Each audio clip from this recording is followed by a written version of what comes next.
Hey everyone, Ranger here, and I am back again doing another review. It's gonna be a more traditional review. My last one was a pretty lengthy one as I discussed my Imagine Next Dinosaur figures and my childhood nostalgia with him, but here we are doing a more traditional review. And since it's gonna be the 30th anniversary of Jurassic Park pretty soon, I thought, why not discuss one of my favorite Jurassic Park slash Jurassic World figures in my collection right now. And this is actually my more recent purchase. So here we are. We're going to take a look at the Jurassic World Hammond collection Concavenator. So yeah. Now, some of you might be wondering, why is this guy in the line? Isn't Hammond collection supposed to be, exclusively to dinosaurs in the movie? Well, this guy was in the movie. Sort of. Yeah, so if you guys remember back in Jurassic World Fallen Kingdom, you might recall the Logwood Mansion and the exhibition area with all the fossils and some of the dinosaur models. One of those models was a Concavenator, yeah, and other models in the display room are juvenile Diplodocus, a Dracorex, and even a Dimetrodon, which looks a little bit different than the one we see in Dominion, and the Allosaurus versus a Velociraptor. So yeah, but Concavenator was in the movie sort of, but only as a model. So yeah, so I guess that Mattel took the initiative and choosing, a more or less obscure dino for their Hammond collection lineup.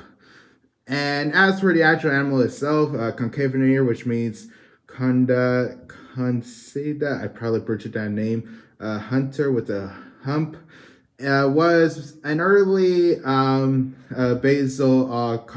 Carcharodontosauridae from the early Cretaceous 130 and 125.45 million years ago during the early Cretaceous, and is pretty recognizable due to its strange hump on its back. Actually, two of them. One of them, as you can see on the figure, is around the tip, and the other on the base of the tail. Now, the exact purpose of this hump isn't exactly clear at the moment. But some paleontologists hypothesize that it may have been used for thermal regulation or maybe as a display. Still, the research is still being done as to what's the actual function, since Concavenator definitely has a strange hump on its back for sure. Like, it's not their traditional, cell fin that we associate with, let's say, Spinosaurus, or even its later relative Acrocanthosaurus. So, yeah. And there is actually one other fact about the animal that I will mention later on in the review. And as for the size, it reached about 16 to 20 feet long and weighed around 888 pounds. Now, and of course, being Jurassic, this, if Engine or Masrani or Biosyn, I think it would be more or less Masrani or Biosyn, whatever companies clone dinosaurs in the series, even Manticore, if we're to be honest. Yeah, it's given the fact that if a Concavenator were to exist in the Jurassic franchise, alive, it may have been more or less bigger than its actual real life counterpart. But that's a given fact with a lot of the carnivores in the series.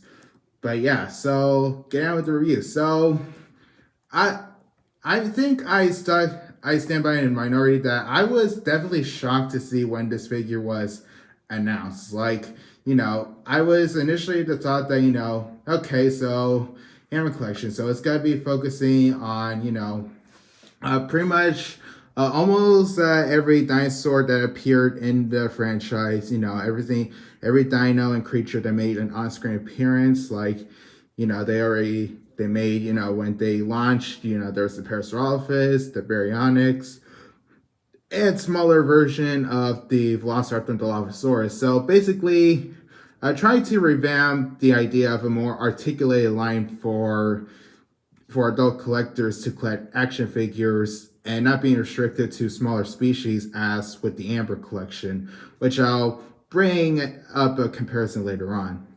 But I was definitely shocked when the Concavenator was announced. I mean, I knew that it was in Fallen Kingdom, like I said, but as a taxidermy model, but I was shocked that, it would get a figure in the line. And to be honest, you guys, I was pleasantly happy when it was announced. Yeah, I was one of those that was pretty happy because, it's kind of been a while since Mattel did the Concavenator during their main lineup. And I believe the two that they made were made during Dino Rivals, so back around 2018, around that time. So yeah, I was definitely, happy that, there's another chance to get the Concavenator, and it does open the door to, bring in more obscure species, not only from, the films, but obscure dino species in general. So, because Mattel has already made, a Metrocanthosaurus, and even the freaking Irritator, which has not appeared in any sort of Jurassic canon in any form, but it's a figure in Hammond collection, and at the very least, Metrocanthosaurus. You know what? I'm getting ahead of myself. The point is, Mattel is definitely reaching out to more obscure species, with Concavenators being the better example. And if I'm to be honest, I really love this figure. I'm just gonna say that. It's a perfect, not exactly in certain areas, but I'll get into that later. But overall, I really enjoy this figure a lot, actually. So, I gotta get him off my fossil display here and take a good look at this guy. So yeah, so start out with the head sculpt. The head looks really good. Now, from what I know from the actual anatomy of Concavenator, it did not exactly have these head crests this pronounced. It did have some sort of head like ornamentation, but it was more like very minimalistic as opposed to the more Allosaurus like crest here.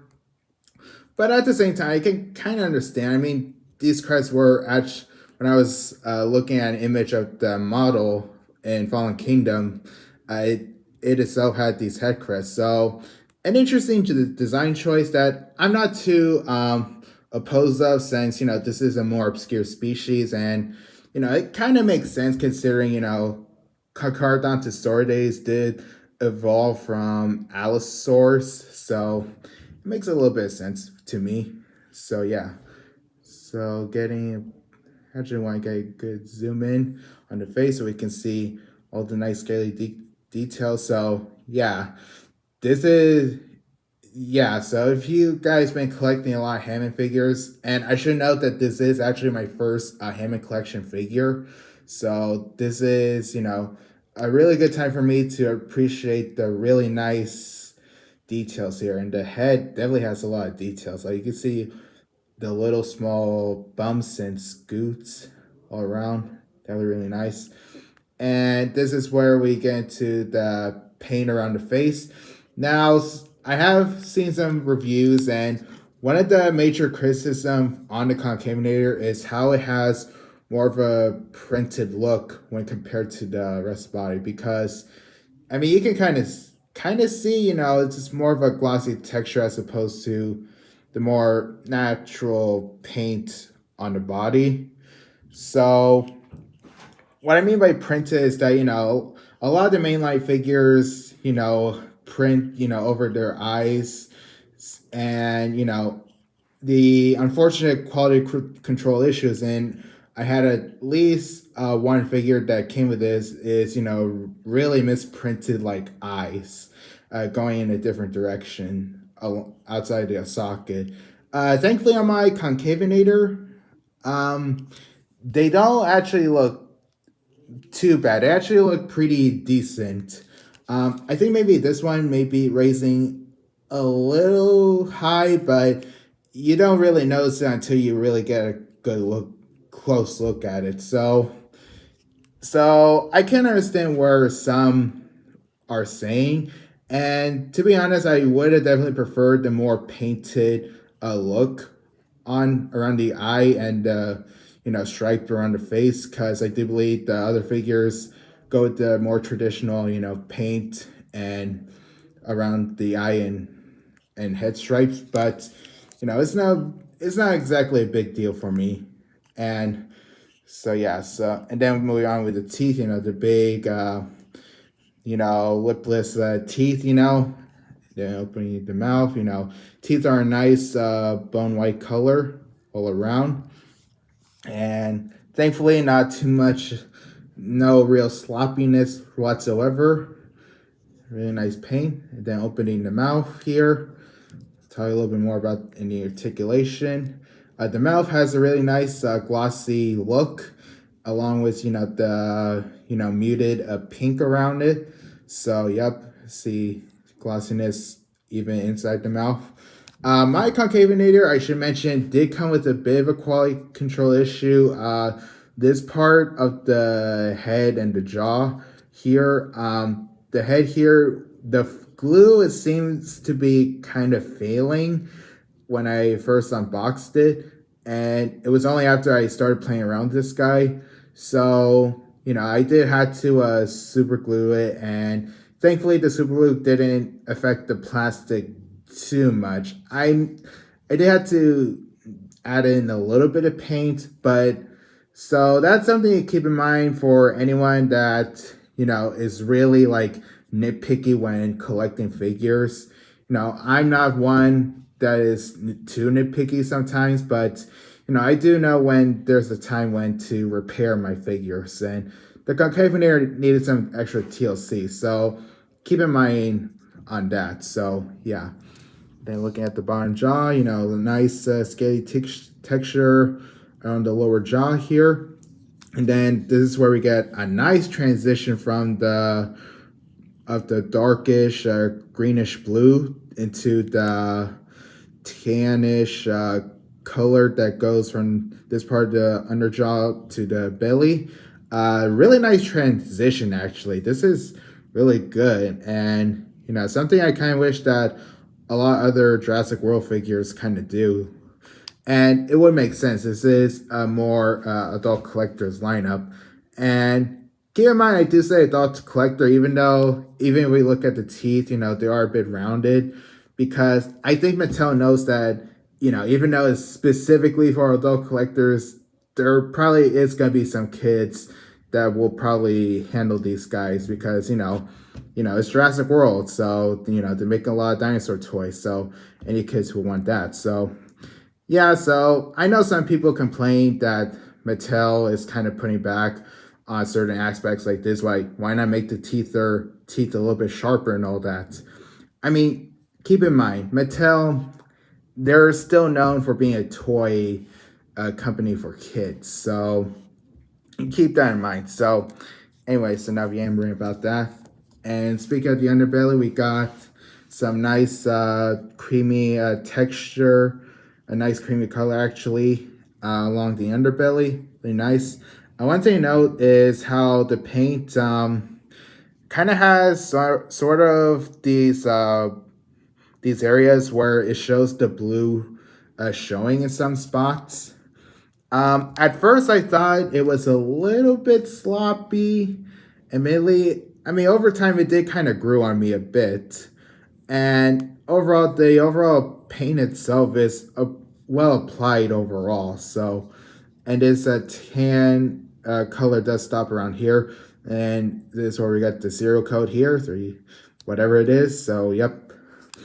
Then moving on to moving back around the neck. So we got nice scoots going along here. Really nicely done.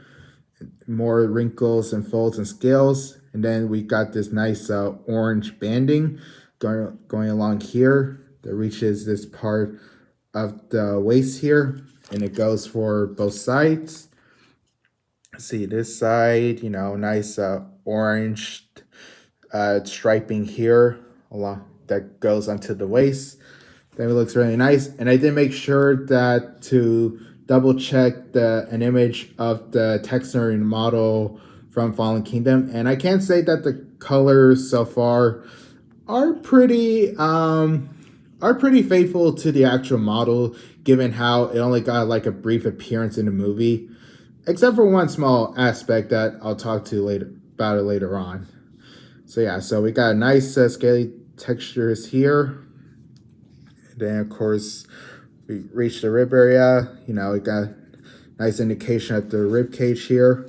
Really nice. Not exactly a shrink wrap though, thankfully. I should mention that this part of the head here, we can see sort of fenestra and the eye orbit. That is a little bit shrink wrap, but it isn't too bad. And to be honest, I think the Metriacanthosaurus has it a little bit worse when it comes to shrink wrapping. Just to let you guys know. So, yeah. But again, we see nice skeletal textures going along here. Really nicely done. We got these scoots, and we got a more plated look that goes into the infamous hump that the Concavenator is known for. Admittedly, mine looks a little bit tacked on. Like, if you can look it up above here, you can see there's a little bit of misalignment in a sense. And, you know, it looks as if the plastic, you can't tell when the plastic were kind of connected here. And there's a bit of a gap here. It doesn't bother me too much, honestly. And, I mean, at first, I was a little bit concerned if the hump will immediately pop off. But it is really well glued on the figure. So, and I've been playing with this guy for a few weeks now. So, I don't have any real concern of this popping off. Admittedly, at first, it was a bit of an eyesore for me. And I'm sure for some seeing this right now, it may be for an eyesore also. But so it's not a big deal for me, but it could be a big deal for others. So just to keep that in mind.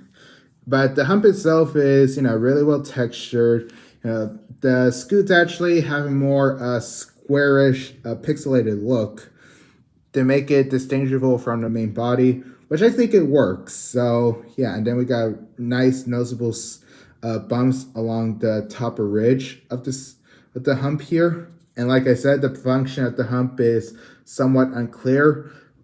So yeah, so really nicely done here. And the paint nicely transitions from, you know, a brighter orange into the nice darkish bluish green color. So really nicely done there. Then moving around the hip area, you know, we got, you know, again, nice scoots, and we got small bumps here. Really nice scoots overall. Yeah, Hammond, Mattel definitely nailed it with the detail department with, you know, with the Hammond collection. So if we get brighter lighting, so yep, we can see, you know, nice scales overall here. Same thing goes for this leg. And one thing about the legs also, it has a nice transition from the dark blue to the brown here that goes along to the tail, which we'll get to in a little bit. So nice scale details around the legs here. We can see the nice calves here on both sides. Then looking down in front, then we get into the more scaly scales around the foot that gives it a more bird-like appearance, which makes sense. So really nicely done. The dew claws, they're not painted, although I'm not exactly bothered by it too much, considering, you know, almost every nail on the Concavenator is painted anyways. So it's not like, you know, the main line where a lot of their theropods claws are unpainted. So it's not really that big of a deal for me. And then on each side, you can see some legal things. This one says made in China, and this one says, you know, Mattel, Universal, and Amblin. You can't exactly see it that well, but, you know, it's there. Then, of course, we got the feet. They are a bit on the bigger side, admittedly. So, again, for anyone that is a bit nitpicky on, you know, accuracy, you know, I'm not sure this will be put off, because the bigger feet does help with stability with the articulation, which like I said, I'll get to later on. But overall, the feet are nicely well done. We got a nice, really dark paint on the toe claws here. Then moving on to the bottom, we got nice skin folds underneath. And on this foot, we got the Jurassic World logo. And actually moving right back up to the arms. And the arms are nicely muscled and textured. We got nice scales going around the arms. Got nice ridges going on to the arms and to the fingers. And this is an interesting design choice of the Jurassic World Concavenator, is the actual fourth digit. The actual animal did indeed had, 3. And, not exactly sure why they gave their Concavenator, 4. So, it's a creative design choice that I wanted to mention. But yeah, so nicely well textured. And this is the part where I talk about that interesting fact about Concavenator, is that there is actually a bit of fossil evidence where there's some sort of knobs around the lower arms that are initiative of quill anchor points, which is very similar to what is seen in velociraptors. So Concavenator may have had some sort of quills around their arms. Whether they're actually quills or feathers, we're not entirely sure. Of course, it's not present on the figures, but I want to bring up that fact about the actual animal. And then moving on to this lower part of the figure, now we got the greenish blue transitioning into the brown. A really nice transition overall. It's not too abrupt, and you can see it more along the underbelly here. So, yep. And this is where we get the second hump here. Not as big as the one around the hips, but, it is present. And it has some nice textured as well. Nice scoots and textures, and a bit of a wash on top to make it distinguishable. And then the tail still has nice textures, and you still got the nice brown. And admittedly, this is another thing that I kind of wish Mattel took the extra mile, is adding a bit more paint on the tail. I get that this dinosaur wasn't a major part in Fallen Kingdom, as it was only a model, but I was looking at the model and the tail still had some sort of banding on it, even to the tip. Like, it was a bit of a lighter color as opposed to the nice brown here, which, by the way, as you can see on the brown, it's more or less pointing upwards at the bottom. Excuse me. You can see that on both sides. And it is, of course, nicely done. But admittedly, it is a bit abrupt here. And it is sort of a habit with a lot of Mattel's figures.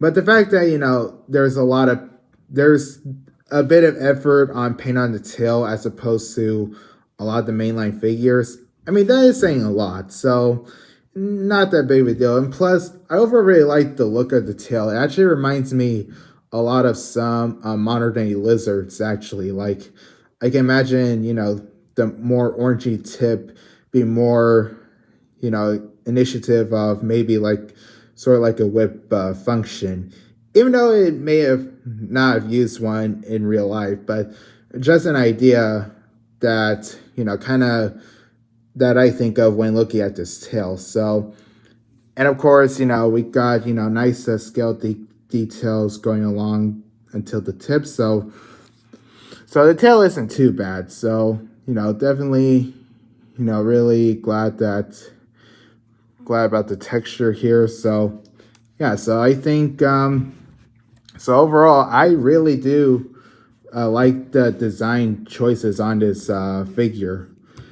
But that's not the end of it, because my favorite aspect of the Concavenator is without a doubt the articulation. Yeah, moving this fossil aside. So if I can move the camera up a bit. So the articulation is probably my favorite aspect of this figure. So starting off with the head, as you guys saw earlier, the head can open up pretty wide. We got a joint up the upper head and then at the lower jaw.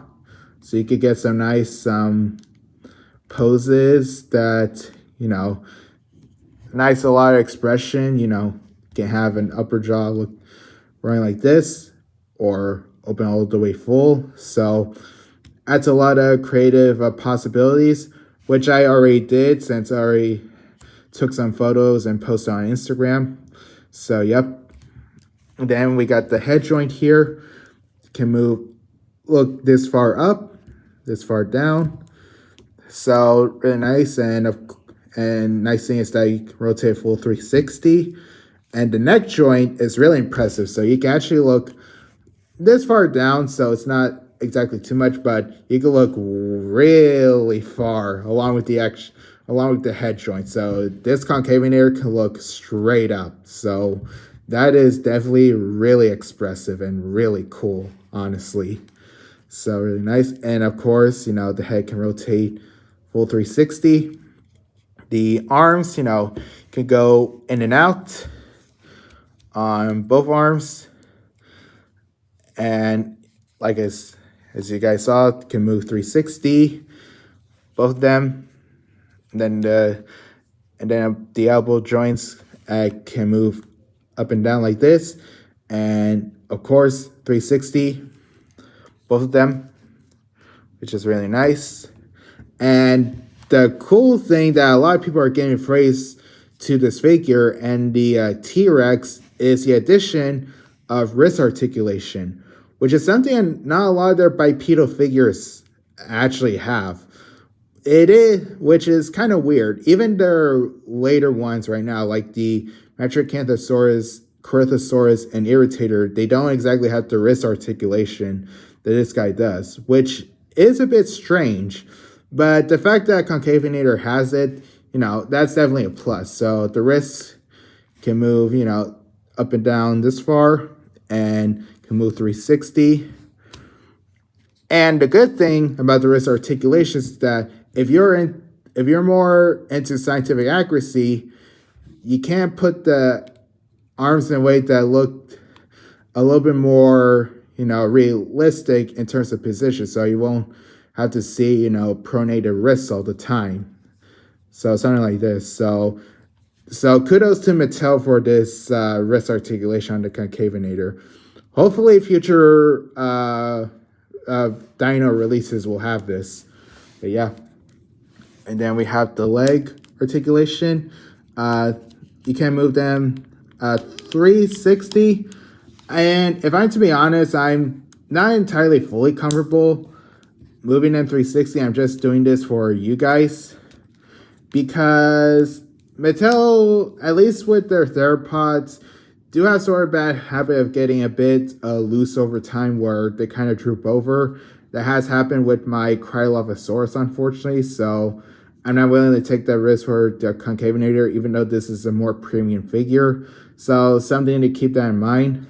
And the legs can pivot in and out.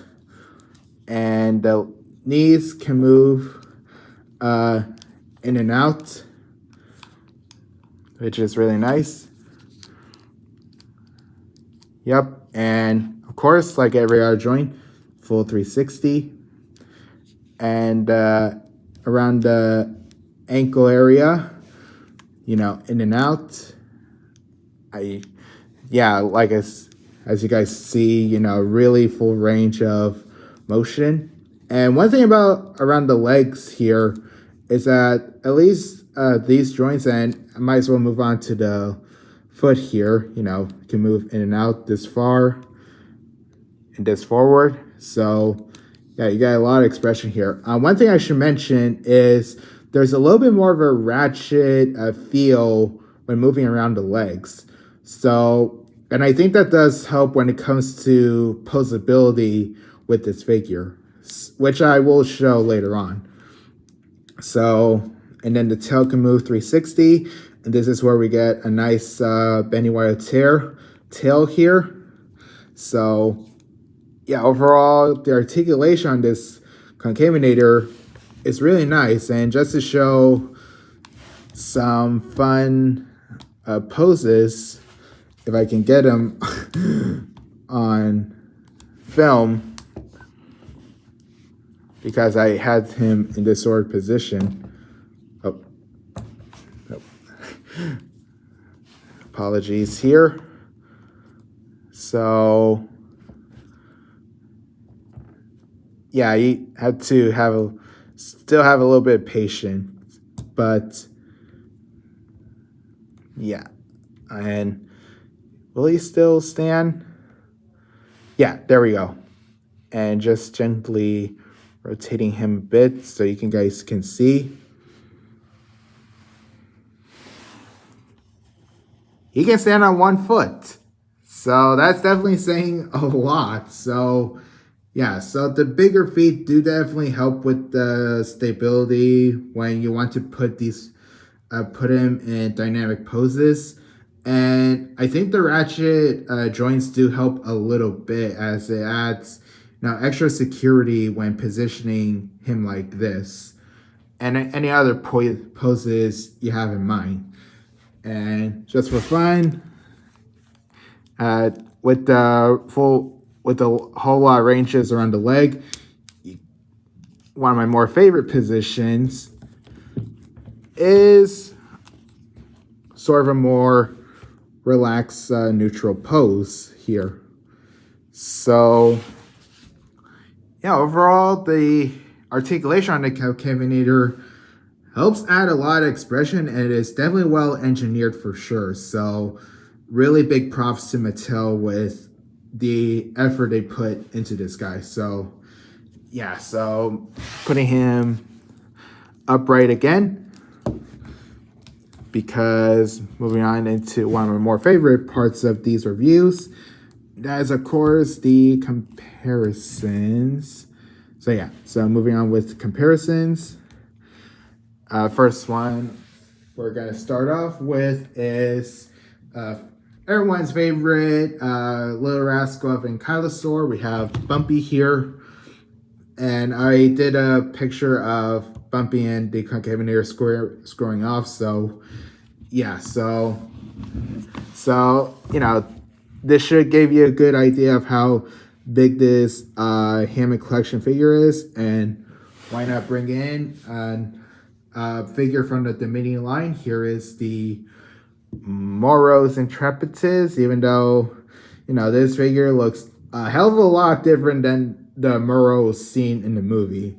But yeah, so these are like some of the mainline figures, so this should give you a good idea of how big this Hammond collection figure is. And overall, the Hammond figures are really well sized dino figures for sure, and do fit in scale with the mainline toy range. So yeah, and like I said, I put the Concavenator and Bumpy in a dynamic pose already. So yeah, so another viewpoint. So yeah, so gives you a good idea how big the Concavenator is. And moving on, another comparison is with a human figure. Here we have Owen. Now this is a little bit out of scale when compared to the actual animal, because the Concavenator was actually only around may have actually looked at a person like straight on the eye. So this so in real life this is a bit too big for a Concavenator, but like I said, we don't know how big these Concavenators would have been in the canon. Apologies for this sort of abrupt cut. I had to be called upon, but yeah, so I already checked it out with a human. Let's compare Concavenator with sort of its relatives in a sense. I mean, you get what I mean? So first up here is Papo Allosaurus here. He may fall down depending if he's good. And then I still got my custom painted Giganosaurus here. He's a bit on the bigger side. So yeah, just might get this in a good position view. So yeah, so like I said, the Concavenator, has some Allosaurus like features, most noticeably, the head crest around their eyes. So, yeah. So, it gives you an idea how big this figure is with, regular dino models. Still not sure about the story about this Giganosaurus model. I'm not sure if it's, official or bootleg, whatever. All I know is that I constipated it, found it a garage sale, but I kind of explained it in my Thursdaynosaurus review. So, yeah. And, I definitely would prefer this sort of design in Dominion than the more rugged version we see in Dominion. And what's oddly enough is that the Dominion Giga has, its sort of crest, spiky spike hump on its back, which looks eerily similar to the hump on the Concavenator. Not sure if that was intentional or not, but yeah, so, overall, comparing, Concavenator with, sort of its relatives, as I said, the Allosaurus may have evolved into the later Carcharodontosauridae, with Concavenator being a later member and the Giganosaurus being a much later Carcharodontosaur along with Carcharodontosaurus itself. So, yeah, so I just want to compare these guys. So, yep, and zooming a bit back in. And of course, we have to compare it with, a pretty ancient figure by today's standard, if you get my meaning. Here we have the Amber Collection 93 Raptor. And this is, of course, the one I customize and use in my comedy series, The Raptors and Friends show. Yeah, I have not had the time nor motivation to really do another episode. That's not to say that it's canceled. It's just, right now, with me being busy, the show is kind of put on hold for a bit. But yeah, so comparing these two, can see where some of the joints are pretty similar. Like, we got the upper and lower jaw articulation. And what's odd is that the Raptors did indeed have wrist articulation. So at least give them credit for giving them wrist articulation, unlike some of the other dinos in the line. So that's a bit of credit that you need to give Amber for. And of course, it has the wire tail like the Concavenator here. But one thing, and it wasn't until I got the Concavenator that I started playing around the Raptor again, is some bit of an improvement when it comes to the joints, because the Raptor can be on expressive poses, although the joints are a little bit more are not as secure in a sense when compared to the Concavenator. So I think that's why Mattel for a while added, the stand like this, so you can get Raptors and other dinos during that short-lived line, this stand. And mine did unfortunately break with the plastic stand, so I had to use a metal rod here, but that's another story. But yeah, unlike the Concavenator, which of course I just show, has a bit more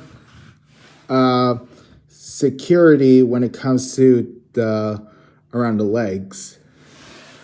I mean, of course, this is probably due to the bigger feet, but it also helps with the more ratcheted joints around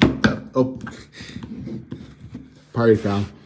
So yeah, so definitely a bit of engineering was done in the Hammond line. So that is a bit of an improvement done over the Amber Collection. So figures like the Concavenator wouldn't have to exactly rely on rods like these from the Amber Collection. So that's, one comparison from, a toy line that, was hyped back then, but slowly died down because, Mattel definitely couldn't have done, some of the bigger dinos in this sort of size class. So that was a bit unfortunate, and ultimately the Amber Collection's downfall. And that's how it went extinct. No pun intended.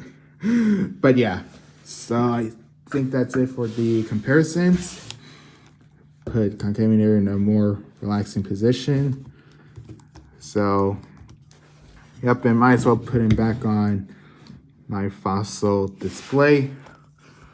So yeah, so overall thoughts, I really enjoyed the Concavenator. It's definitely one of my favorite Jurassic World figures so far. Like, I know I expressed some concerns, like some quality control, the printed look on the face paint, and I still think there could have been a little bit more paint on the tail, but everything else is fantastic. It has really great details, really good paints, and the articulation is really good. Like, this is one of the best articulated figures I've had in a little while.